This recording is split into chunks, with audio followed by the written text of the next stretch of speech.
Assalamualaikum warahmatullahi wabarakatuh. Halo guys, jumpa lagi di Jindro Channel. Kali ini akan disampaikan sebuah topik, yaitu menghadapi musibah. Salah satu sifat yang harus dimiliki oleh seorang muslim adalah sabar tatkala mendapatkan ujian atau musibah dari Allah Subhanahu wa Ta'ala. Ujian yang diberikan oleh Allah kepada hamba-Nya beragam macamnya.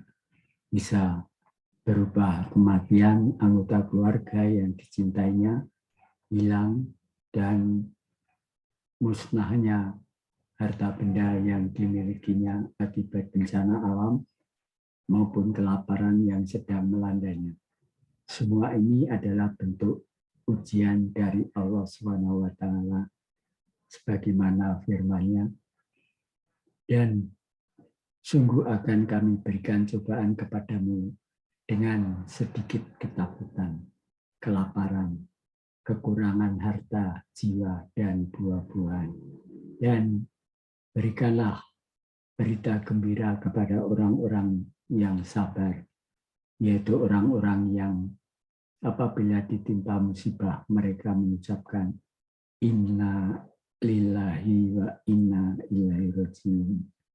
Mereka itulah yang mendapat keberkahan yang sempurna dan rahmat dari Tuhan mereka, dan mereka itulah orang-orang yang mendapat petunjuk. Quran surat Al-Baqarah 02 ayat 155 sampai 157.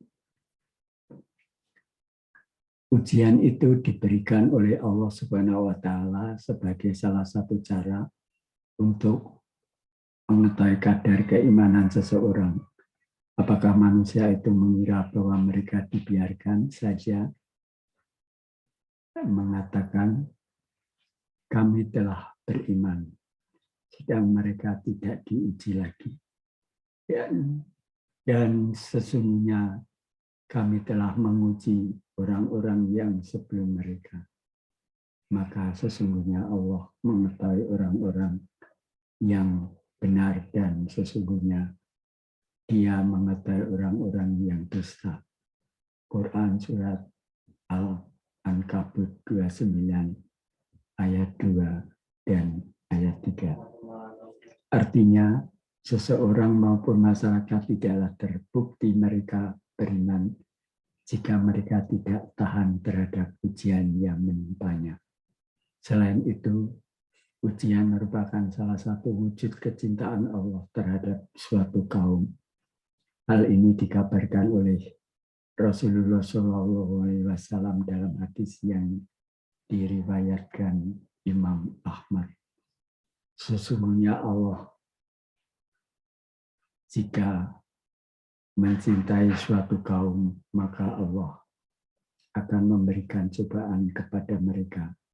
Barang siapa yang sabar, maka dia berhak mendapatkan pahala kesabaran.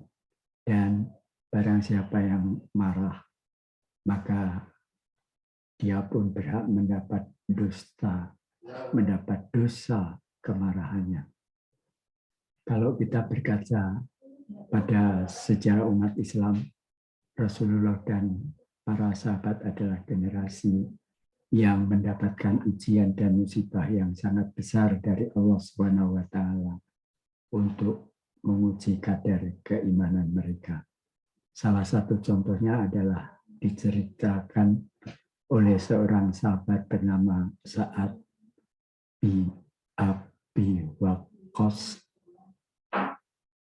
ketika terjadi peristiwa pemboikotan kaum muslimin di Mekah oleh kafir Quraisy.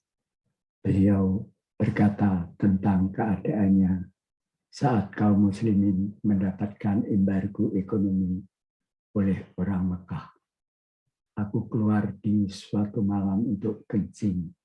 Aku mendengar gemerincing di bawah air kencing. Tiba-tiba ada sepotong kulit unta kering. Lalu ku ambil dan ku cuci. kemudian kubakar, lalu kutumbuk dalam air dan kumakan. Maka selama 3 hari dengan itu aku menjadi kuat. Kelaparan yang menimpa kaum muslimin saat itu tidak menjadikan mereka berpaling dari Allah dan Rasul-Nya. Para sahabat benar-benar menjalankan apa yang diperintahkan oleh Allah Subhanahu wa Ta'ala dalam Al-Quran.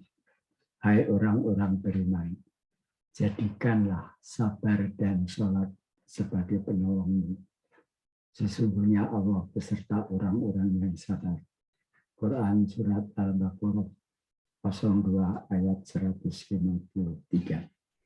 Mereka juga memahami bahwa apapun yang menimpa mereka, baik itu berupa musibah maupun nikmat yang datang dari Allah Subhanahu wa Ta'ala, itu merupakan sesuatu yang baik bagi mereka. Rasulullah SAW bersabda, aku kagum terhadap urusan orang yang beriman, karena seluruh urusan merupakan kebaikan baginya. Jika mendapatkan kesenangan, ia bersyukur, maka syukur itu adalah kebaikan baginya. Jika ditimpa kesulitan, ia bersabar, maka sabar itu merupakan kebaikan baginya. Dan seperti ini tidak akan didapati pada seseorang kecuali orang yang beriman. Hadis riwayat Muslim. Sikap seperti inilah yang saat ini harus dimiliki oleh kaum muslimin yang terkena musibah sebagai bentuk ujian dari Allah Subhanahu wa Ta'ala. Yakinlah bahwa jika mereka menerima musibah itu dengan ikhlas dan tabah, maka pasti ujian itu akan menjadi penyebab Allah melenyapkan kesalahan-kesalahannya di hari kiamat. Tentu bagi mereka yang meninggal, semoga amal kebaikannya diterima oleh Allah Subhanahu wa Ta'ala. Momentum ini juga dapat digunakan oleh kaum muslimin yang tidak mendapatkan musibah untuk bersama-sama menggalang segala upaya untuk meringankan penderitaan yang dialami oleh saudara-saudaranya itu sebagai wujud dari ukhuwah Islamiyah. Mereka memberikan bantuan moral dan material secara maksimal untuk para korban bencana. Terakhir, yang tidak kalah penting adalah tanggung jawab penguasa untuk melayani urusan rakyatnya yang sedang ditimpa bencana. Pemerintah bertanggung jawab penuh untuk membantu mereka keluar dari berbagai masalah yang diakibatkan oleh terjadinya bencana. Sebab Rasulullah SAW bersabda, pemimpin adalah pengembala. Ia akan diminta pertanggungjawaban atas kepemimpinannya. Hadis riwayat Bukhari Muslim. Mudah-mudahan kita bisa mengambil ibrah dari bencana ini untuk segera kembali bertobat kepada Allah dan semakin mendekatkan diri kepada Allah Subhanahu wa Ta'ala. Sebab diakui atau tidak, musibah ini selain sebagai ujian juga peringatan tazkirah kepada manusia agar tidak terus tenggelam ke dalam jurang kemaksiatan. Wallahu a'lam. Demikian guys. Sampai jumpa lagi. Wassalamualaikum warahmatullahi wabarakatuh.